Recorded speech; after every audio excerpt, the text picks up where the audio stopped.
Olá, seja bem-vindo a mais um BRQ Connect, um videocast que nós falamos com líderes do mercado e parceiros para falar daquilo que importa para a evolução digital. Eu sou Silvio Andrade, sou vice-presidente de Digital Transformation e faço parte de mais de 2.500 feras aqui na BRQ. Mas hoje nós estamos aqui com o Paulo Rusa, que é superintendente de dados no Banco Carrefour. Nós vamos falar sobre governança, dados, IA generativa, como é que esse caldeirão todo funciona. O Rusa tem uma experiência muito bacana aqui com toda essa esteira de dados, mas também com toda a parte de governança e discussão de arquitetura. Tem muita estratégia nisso. Rusa, como é que é olhar para essa esteira de dados, mas também ter um chapéu de governança de dados e de arquitetura? Isso te dá um superpoder aqui com os dados da empresa? Como é que funciona? Bom, primeiro, obrigado pelo convite. Sempre um prazer, uma honra estar aqui com vocês. Cara, assim, na verdade eu brinco que é um pouco o cuidado que a gente tem que ter, porque vira um pouco do lobo cuidando do galinheiro, né? Eu crio a regra do jogo e jogo.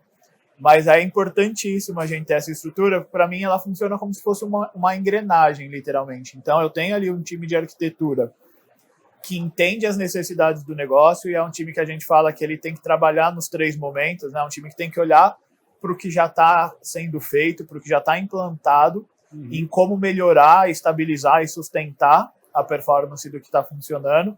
É um time que precisa colocar o dia a dia de pé, que precisa acompanhar a evolução do negócio, e é um time que precisa estar no futuro, tentando prever e entender o que o negócio vai precisar, porque eu falo que o tempo de arquitetura ele é um pouco maior do que o time to market, o tempo de negócio. Então, às vezes o cara tem uma necessidade, via de regra o negócio não tem 6 meses, 8 meses para esperar eu colocar uma capacidade nova de pé.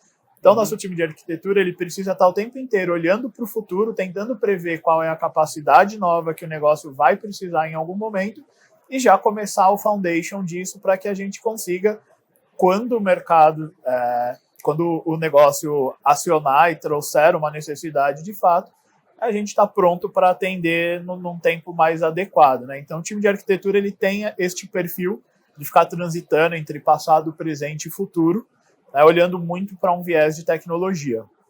E a gente tem, em paralelo, uma estrutura que hoje olha para governança e privacidade, que é um pouco da história que a gente fala de garantir a qualidade do que está sendo feito. É muito mais fácil, muito mais barato e muito mais prático você garantir a qualidade do que está sendo implementado e do que está sendo construído by design do que depois tentar corrigir um problema no futuro. Então, toda essa esteira de criação de regra, de política, de boas práticas, de como fazer da melhor maneira, do que pode, o que não pode, e a gente cobra muito, pede muito para o time de governança.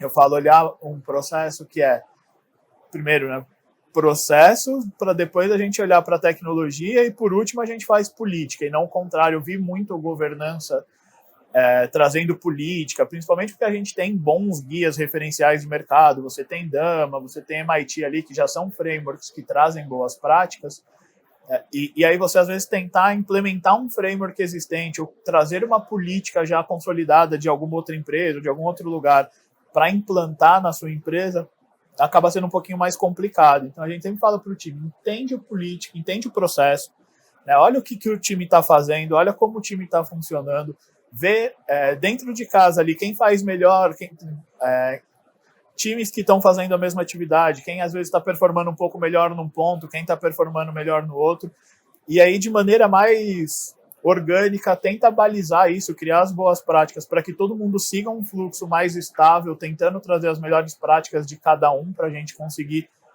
estabilizar e garantir uma performance melhor.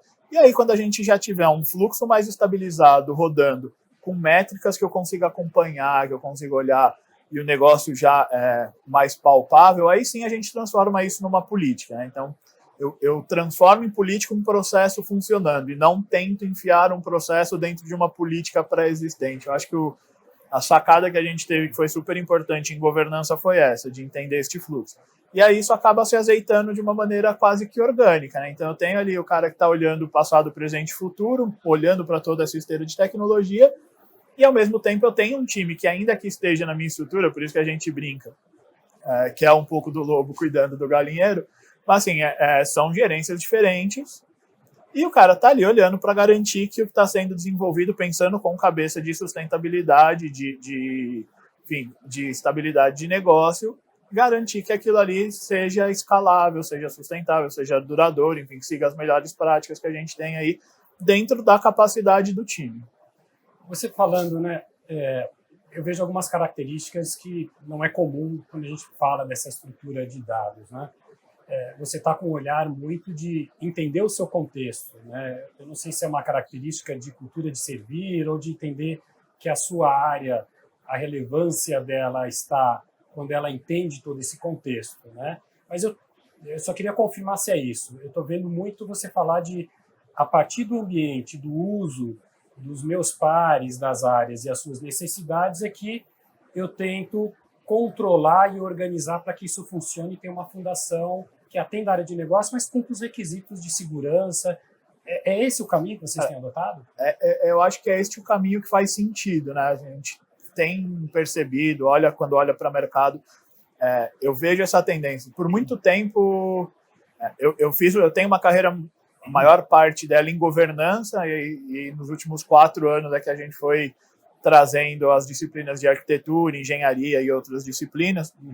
Mas eu sempre vi, eu e os meus pares em todas as áreas de dados, assim como a maioria das áreas de tecnologia, viver aquele paradoxo de que tecnologia é custo, né? Então, cara, você nunca tem como que você prova valor de tecnologia. Quem traz dinheiro é o negócio, quem traz dinheiro é a ponta. Meu banco de dados não vende nenhum cartão de crédito, né? Ninguém compra o cartão do Carrefour, ninguém pede um cartão do Carrefour, porque o meu dado está no BigQuery, porque eu uso a melhor tecnologia de Lakehouse, ou porque eu uso uma estratégia de data mesh, né? O cara não vai lá no mercado e fala, se vocês usam data mesh, vocês estão num warehouse. Se tiver em warehouse, eu não quero o seu cartão, não. Nunca aconteceu com a gente, pelo menos, de alguém escolher o nosso cartão por esse motivo. Então, como que eu agrego valor? Como que eu provo que eu não sou uma área de custo, né? E o melhor jeito de provar que eu não sou uma área de custo é, de fato, ter este crescimento alinhado com o negócio. Assim, tecnologia por tecnologia, ela perde o sentido e fica muito mais difícil de você defender. E qualquer área de custo, vocês sabem tão bem quanto a gente, quando a gente fala de uma estrutura de dados, a gente não fala de uma estrutura barata, né? Não é uma estrutura com baixo dinheiro aportado. É natural que eu tenha que responder para comitês executivos, para C-Level, para reporte de RI, qualquer outro negócio. Por que eu tenho que investir X milhões em você? Por que eu tenho que investir X milhões nessa disciplina? Qual é o retorno que eu vou ter nisso aqui? E se a minha justificativa for tecnologia, porque você vai ter o melhor data lake, porque você vai ter o melhor fluxo de streaming, dificilmente um comitê executivo vai me aprovar ou vai ficar contente com o que está vendo. Você vai ter sempre aquele olhar de custo. E, obviamente, em tempo de vacas gordas, custo passa. Em tempo de vacas magras, custo é o primeiro cara que vai ser sangrado, é o cara que vai cortar. Esse cara só me gera custo, não está me trazendo benefício, diminui aí o seu time. Então, a gente tenta sempre fazer ter essa dualidade de jogar com o time de negócio e vincular as nossas entregas ao negócio. Por isso que hoje a gente trata o time, a estrutura como um todo, uma estrutura que entrega produtos de dados. Eu não entrego mais tecnologia, eu não entrego arquitetura, eu não entrego um lakehouse, né? Eu entrego produtos de dados. Então, eu entendo as necessidades do negócio, a gente envelopa isso dentro de um produto, dentro da nossa plataforma, e eu entrego isso como produto. Perfeito. Essa proximidade com as áreas que entregam ali na ponta, né? Fazem uso dessa informação para entregar o relevante para o cliente. É uma forma de dizer que o dado monetiza, de uma forma geral, né? Qual é o indicador que você tem usado para medir o quão próximo vocês estão dessa visão de o dado como produto sendo incorporado para uma área de negócio? Essa é uma pergunta muito boa, porque assim, a gente responde isso com recorrência, né? Como monetizar os meus dados? E eu sempre falo para a galera, assim, primeiro você precisa entender o que é monetizar. Então, coloca o que é monetizar para você na sua linha do tempo, na sua empresa. Né? Você tem ali 2 cenários, eu enxergo ali como 2 cenários distintos. Eu tenho um cenário que cara, eu sou uma empresa que monetiza dado. Eu sou um birô, eu sou um hub que vende dado. Beleza, isso é uma maneira de monetizar dado, né? Que é literalmente pegar um dado, tratar, transformar aquilo em inteligência, em insight, e aí você comercializar essa informação ali, rentabilizar o dado em si.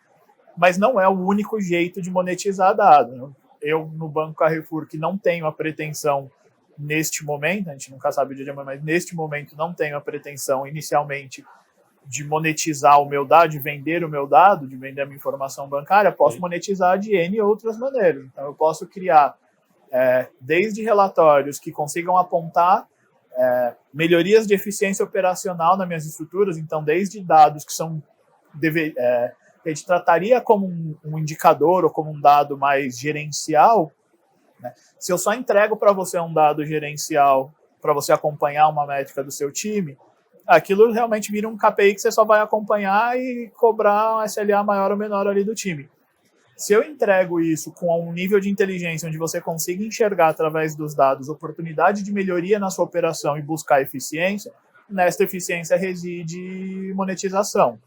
Se eu melhoro a performance com os dados, melhoro uma performance de um modelo que concede crédito melhor, que encontra um cliente melhor, que consegue dar um limite mais ajustado, com um score de risco, com um PDD mais alinhado para a estratégia do banco, se eu consigo trazer um dado de qualidade que melhora, por exemplo, a minha capacidade de cobrança, consigo trazer um preditivo que me ajude a dizer em que momento aquele cliente, ou aquele grupo, aquele cluster de clientes está mais propenso a um acordo, a fazer um pagamento, a entrar, vai ter mais condição de fazer um parcelamento ali e consigo atacar esse cara no momento certo, eu também estou monetizando o dado, né?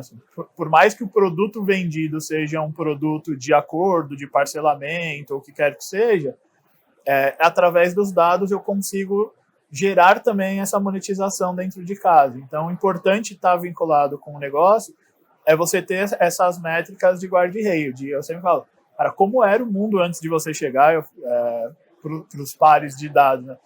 Antes de começar um projeto, sempre, casa de ferreiro, o espeto tem que ser de aço inox da melhor qualidade possível. Então, entrou numa área para fazer um produto, meu amigo, mede antes, entende como aquilo está funcionando, aporta a melhoria que você pode trazer com seus produtos de dados, mede como ficou e combina o jogo de que esse delta foi alavancado pelos dados. E aí você consegue ir trazendo esse indicador do delta de melhoria que você trouxe no processo dos pares de negócio. Ô, Ruzê, eu não sei se isso faz parte da discussão de vocês do dia a dia, né? Mas você falando, né? Você é mais do que um cara dos dados e da governança, né? Porque você falou de um monte de necessidades lá da ponta. Como é que você faz para entender, dentro da sua cadeia de negócio, as necessidades dessas áreas? Porque você fala com muita propriedade e eu imagino que se não tiver também você não consegue ter essa visão de produto com os dados. Como é que é o seu dia a dia? Como é que você bebe dessa fonte das áreas de negócio? É proximidade? Tem um rito para isso? Sim. Eu vou te falar que isso foi um pouco de formação, tá? Eu comecei minha carreira em dados em áreas jurídico e ouvidoria. E jurídico e ouvidoria é a curva de rio da empresa, onde você aprende tudo que está errado, né? Tudo que não está funcionando, para lá, aparece lá. Então, eu comecei minha carreira modelando dado de jurídico e de ouvidoria. E daí me criou eu tive esse insight de trazer isso para a vida, para a carreira, de entender o negócio. Porque quando você está respondendo uma ouvidoria, você está melhorando um fluxo, está respondendo, você precisa entender o processo de ponta a ponta. Então, eu sempre combino muito isso com o meu time, de que a gente precisa estar próximo do negócio. Eu preciso entender qual é o core do meu negócio. Não, o dev, ou engenheiro de dado, que acha que pode trabalhar numa empresa sem entender o core business da empresa que faz, vai incidir naquele erro que a gente falou no começo. O cara vai vender tecnologia por tecnologia, né? Eu não faço dados, eu não crio uma plataforma de dados porque eu quero ser pioneiro em tecnologias de dados. Eu crio a plataforma de dados que atenda da melhor maneira o meu negócio. Meu negócio hoje é vender cartão, vender produtos bancários. Então, eu preciso construir uma plataforma que atenda da melhor maneira possível o meu core business, que é vender produtos bancários. Então, tudo que a gente desenvolve pautado em como eu alavanco o meu negócio. Tem muita discussão de, cara, essa tecnologia ia ser incrível, vamos testar isso, vamos testar aquilo. A gente viveu isso recentemente, não tão recentemente, acho que todo mundo está vivendo com a hype da GenAI. Assim, a gente viveu uma inversão de valor que a gente vinha pregando há muito tempo, assim, desde PMI e agilidade, né? O mercado sempre falou, cara, primeiro você entende um problema, entende uma necessidade de negócio e depois você busca uma tecnologia que atenda essa necessidade de negócio. A hype da GenAI, ela veio de uma maneira tão avassaladora e ela foi construída de uma maneira bottom-up, né? Não foi top-down. Então, assim, os caras liberam GenAI para o grande público, você usa o chat GPT na sua casa, no seu dia a dia, e, pô, você começa a falar, eu preciso usar esse negócio na minha empresa. Então, ela emergiu do público mais da base e começou a criar. E a gente começou a enxergar no mercado a inversão de toda a lógica que a gente vem trabalhando nos últimos 15 anos, que é entenda um problema, encontre um problema, entenda uma necessidade e traga uma tecnologia que resolva. Os pedidos eram, cara, eu tenho GenAI, inventa um problema e resolve esse negócio com GenAI porque eu preciso usar GenAI agora, senão eu tô atrasado, né? Eu ouvi um futurista falar que a empresa que não estiver usando GenAI nos próximos 5 anos tá morta, tá fora do play, tá fora do game. E aí a gente teve que dar uma puxada de freio de mão e dar aquela entendida de, cara, faz sentido? Não, eu preciso resolver tudo com GenAI. Eu tenho uma frase que eu adoro, não faça com Generative AI o que deveria ser um chatbot ou uma árvore de decisão. Perfeito. É muito menos efetivo e vai ser muito mais caro. Então, saiba usar a tecnologia porque ela foi feita para desenvolver, né? E aí, acho que nisso a gente vai emendando, vai construindo entender qual é a tecnologia que o negócio precisa e as discussões que a gente tem que, tipo, isso aqui ia ser muito legal de utilizar. Mas faz sentido para o negócio? Está no momento? É o time? O negócio tem maturidade. Se eu coloco isso e entrego este produto na mão do negócio hoje, ele tem maturidade para utilizar? Porque, assim, produto construído num banco de dados que o negócio não está usando para gerar valor, esse sim é custo. Né? Porque ele tem custo de armazenamento, custo de processamento. Então, este cara está gerando um custo. A gente precisa garantir o uso e um ciclo de vida do produto que este produto deixou de ser utilizado ou deixou de agregar valor, ou a gente refatora ele ou a gente desliga. Muito bacana. E pô, é espetacular ter essa visão pragmática e quase como empreendedora, né, em cima dos dados, da informação, inclusive escolhendo o tempo de que aquilo se instala suficientemente maduro para levar para mercado ou para uso interno. Eu acho que a gente tem escutado um pouco desse tipo de visão aqui, muito legal ter escutado de você. Mas aí, já que você tocou no ponto da IA generativa, né, eu imagino que, pela sua experiência, isso chegou ali e passou ali pela sua área para tomar uma decisão. Vem sempre essa parte inicial de entender o que é, do que foi. Como é que é o seu entendimento hoje do quanto que a IA generativa pode agregar dentro da sua área, por exemplo? Você tem um racional hoje? Agrega e agrega muito, né? A gente, inclusive, fez um trabalho com vocês na BRQ que eu acho importantíssimo. Foi a primeira coisa que a gente entendeu que era importante fazer, foi um nivelamento de conhecimento. De novo, tá todo mundo sendo massacrado com informação de GenAI, agora Google me lança o VO3, que, pelo amor de Deus, você não sabe mais se você está assistindo um vídeo ou um IA, assim. Então, a primeira coisa que a gente precisou fazer foi um nivelamento de conhecimento. O que é a inteligência artificial? O que é um machine learning? O que é uma rede neural? O que é deep learning? O que é um modelo? O que é um modelo de score? O que é uma estatística clássica? E qual é o pedacinho disso que é GenAI dentro disso tudo? E qual é a capacidade, né? Para que ela foi criada? Quais são os problemas que uma inteligência artificial generativa, como o próprio nome diz, foi criada para, né? Ela gera alguma coisa. O que ela gera? Quais são as capacidades que ela consegue gerar? A gente fez esse nivelamento de conhecimento com os principais sponsors ali, stakeholders do banco, levantamos uma série de casos de uso. Com os casos de uso na mão, a gente deu uma travada, falou, agora é hora de construir política, vamos colocar guarda-reio nessa brincadeira, vamos falar o que pode e o que não pode, né, os do's e don'ts, antes da gente sair construindo.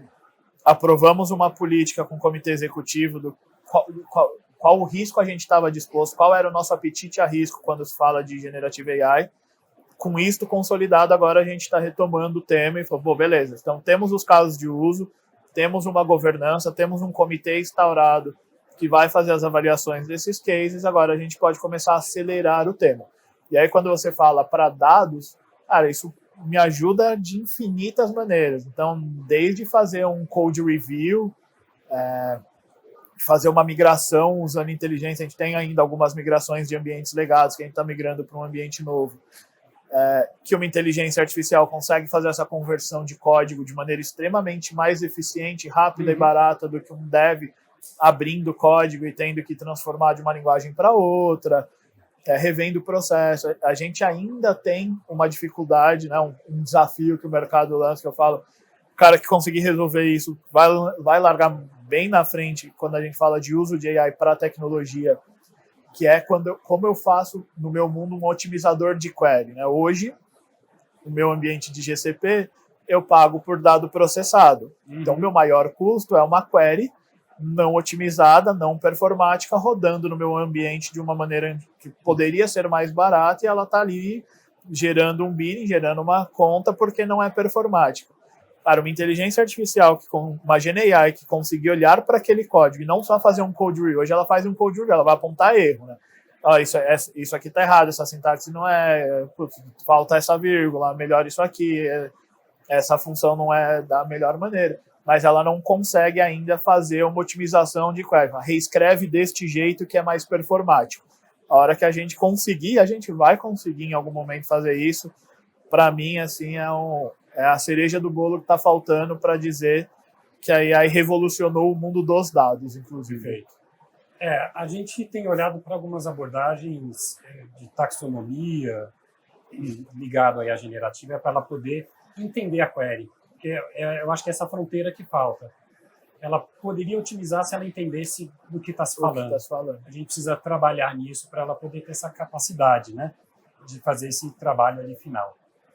A gente está caminhando aqui para o final, eu tenho ainda uma última pergunta aqui para você, referente a... Você falou dessa parte do letramento, né, dessa parte estruturante dentro da empresa. As pessoas se esquecem, né, que quando eu uso ali no CPF, eu não estou fazendo em alta frequência, eu não estou fazendo aquilo num ambiente controlado.